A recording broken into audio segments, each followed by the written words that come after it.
As such, it is fundamentally important that we remember that economic stability and growth, and with it sustainable job creation, cannot be about the political incumbent who happens to be occupying the political seat at a particular point in time, and indeed who future successors are. We must instead focus on the institutional frameworks that we have so carefully constructed as part of our democracy, and which are designed to keep us in check by ensuring that the rules of the game and democratic accountability holds firm. Dare I suggest that in South Africa, and particularly over the past decade, many of our institutions have been forsaken or deliberately weakened for political expediency. And the state transformation has become so politicized that we would be forgiven for thinking that economics is all about political power. And we are just at that point, that occupation of political office seems to be a very powerful vehicle for self-enrichment or enrichment of those who are close to those in power.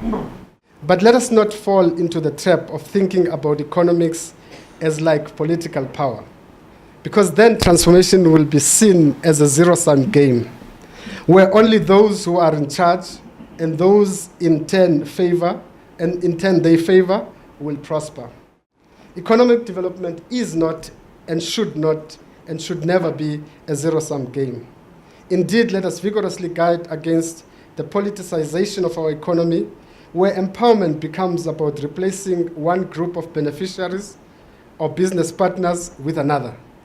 Rather, it should be about radically increasing levels of economic participation among the majority of citizens who still find themselves excluded from the economic mainstream, and diversifying and deepening the economy through building collaborative economic networks and partnerships, and investing in new sources of growth.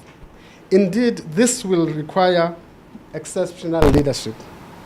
And that's probably a defining element of our situation as a country, the absence of exceptional leadership.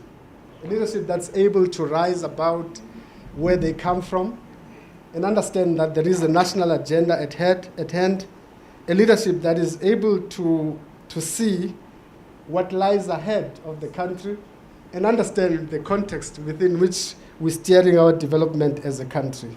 A leadership that enjoys the trust of society as a whole. That's our problem.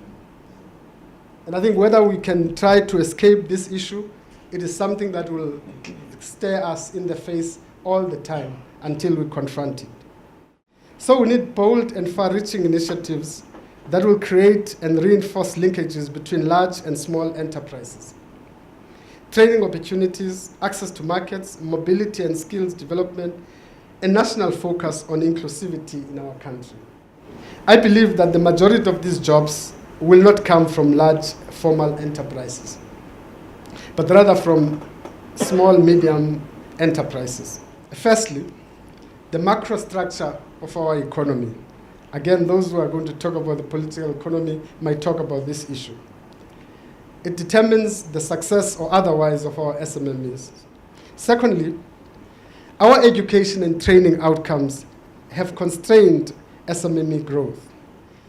The third factor, which either enables or constrains SMME growth, is government support. The fourth factor, which I think enables or constrains growth of our SMME sector, is the level of organization and activities within the business sector itself. Because in a very real sense, the energies and activities of the business sector and business organizations are in many ways powerful, sometimes more powerful than political leadership or even regulatory reforms or even infrastructure investment in unleashing economic and enterprise opportunities. I think the first point I wanted to make is that, organizations like AHI, you have one advantage. And that advantage is that you bring large and small business together. But the third area is the relationship between business and local government. We we need to increasingly emphasize that ultimately, if you have weak local government, a local government that doesn't realize that they have to build and promote growth of entrepreneurship, but they also have to ensure that the ease of doing business at a local level is supported, then the likelihood of growing your small and medium enterprises is gone. Politics and economic development, I want to stress the point, are so inextricably connected and linked. But I guess my message was institutions and policies that ensure longevity of the latter require the voice of business in promoting governance and holding political leaders to account. That we do need a national dialogue on where we should be going, as a country, because I think we must actually kind of disabuse ourselves this thing that it will be determined by the party in power, by government, and so on. Ultimately, I think, remember that we are where we are because in '94 and before that, those who led us realized that there is a need for national dialogue to resolve national problems and create a new national agenda. And they came together, pulled everybody together, and say, we'll compromise on this and that, and this is what we have. Now, to move beyond where we are now, it would seem to me, at least, because we are at crossroads. The levels of job losses and joblessness in our country is very high. Inequality is deepening. Corruption levels are very high. And you can list all of those things. It does require a national conversation, a new national conversation.